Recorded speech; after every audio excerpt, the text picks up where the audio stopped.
নমস্কার বন্ধুরা, বন্দনা ক্রিয়েশন চ্যানেলে আপনাদের সবাইকে স্বাগত জানাই। আশা করছি আপনারা খুব ভালো আছেন এবং আমিও খুব ভালো আছি। সবার প্রথমে জানাই শুভ রথযাত্রার প্রীতি শুভেচ্ছা ও অভিনন্দন। এখন আমি রথটাকে ভালো করে সাজিয়ে নেব। তো আপনারা থাম্বনেইল থেকে বুঝেই গেছেন আজকে সম্পূর্ণ ভিডিওটি রথ নিয়ে, আর এই দিনেই আমাদের পড়েছে দুটো নিমন্ত্রণ। রথটাকে আমি এবার ভালো করে সাজিয়ে নিয়েছি।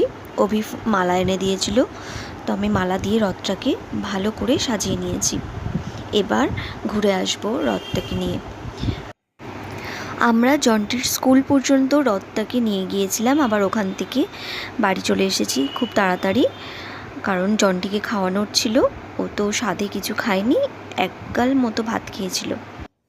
রাস্তায় অনেকেই রথ টেনেছে আর ঠাকুরকে টাকা দিয়েছে। এই যে জন্টি আবার দেখছে ঠাকুরটা ঠিক মতো আছে কি না। আর এত গরম পড়েছিল, ঘেমে পুরো স্নান। এরপর হাত মুখ ধুয়ে ভালো করে এবার আমি চলে যাব রান্নাঘরে। ভাতটা করে রেখে গিয়েছিলাম। রথ রান্না হয়ে গেছে, এবার কি করবে? এবার খাওয়া দাওয়া করবে, তাই তো? ডাল করেছি জন্টির জন্য, আর করেছি কুমড়ো ভাজা, আর ভাত করেছি। দুপুরে স্বাদের অনুষ্ঠানে গিয়েছিলাম, কিন্তু জন্টি ওখানে তো খায়নি, ওই জন্য এখন তাড়াতাড়ি করে ওর জন্য ডাল কুমড়ো ভাজা ভাত করে নিলাম। এখন খাওয়াবো, আর রাতের তো অভি এলেই আমরা অন্নপ্রাশন বাড়ি যাব। একদিনে দুটো নিমন্ত্রণ পড়েছে, আর সেই জন্য জন্টি এমনি বাইরের কোনো খাবার খায় না, তার উপর ঝাল খায় না, ওর অনেক কিছু সমস্যা।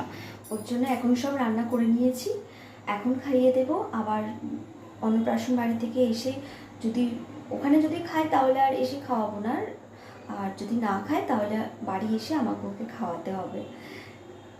তো জন্টির খাওয়া নিয়ে অনেক সমস্যা আছে, ওই জন্য ও যেখানে অনুষ্ঠান বাড়িতে ওর খাওয়া হয় না, বাড়িতে ওর জন্য রান্না করে রেখে যেতে হয়। জন্টির মুখটা এবার ধুইয়ে দেব।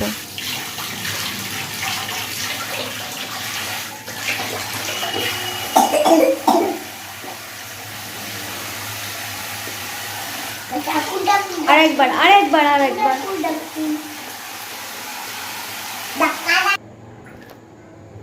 এবার আমিও রেডি হয়ে নেব। 8টার সময় তো ওকে খাওয়াতে বসালাম। এবার আমি রেডি হয়ে নেব, হাতে নেল পলিশ পরবো আর শাড়িটা পরবো। সেজে তো আছি, তাও একবার মুখ টুক ধুয়ে কম্প্যাক্ট মাখবো। আর কিছু করবো না, গরম এত লাগছে আর এত টায়ার্ড লাগছে, ঘুমাইনি। রথ পড়েছে, দুটো নিমন্ত্রণ একসাথে পড়েছে, আর ভালো লাগছে, মনে হচ্ছে একটু ঘুমাই। আমি আর জন্টি রেডি হয়ে গেছি।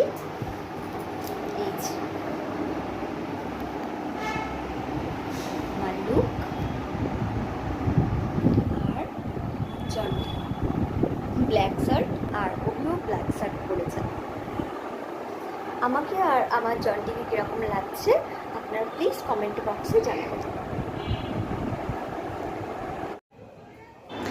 তো আমরা এখন সপরিবারে পৌঁছে গেছি অনুষ্ঠান বাড়িতে। আমাদের খাওয়া হয়ে গেছে, জন্টি খেলা করছে বলে আমরা দাঁড়িয়ে আছি, আর কাকিমার সাথে দেখা করে আসতে হবে। তো কাকিমা তখন বাচ্চাটাকে নিয়েছিল কোলে, তা আমরা ততক্ষণ দাঁড়িয়েছিলাম। আর আমার পিছনে ওখানে খাওয়া দাওয়া হচ্ছিল, বুফেও ছিল আর বসে খাওয়ানোও ছিল, আমরা বসেই খেয়েছি। চলো চলো বাড়ি চলো। কেন? আমার ভিডিও যদি আপনাদের ভালো লেগে থাকে তাহলে আমার চ্যানেলটি প্লিজ সাবস্ক্রাইব করবেন এবং লাইক কমেন্ট করে জানাবেন আমার ভিডিও আপনাদের কেমন লেগেছে। আবার দেখা হবে আপনাদের সাথে নেক্সট ভিডিওতে।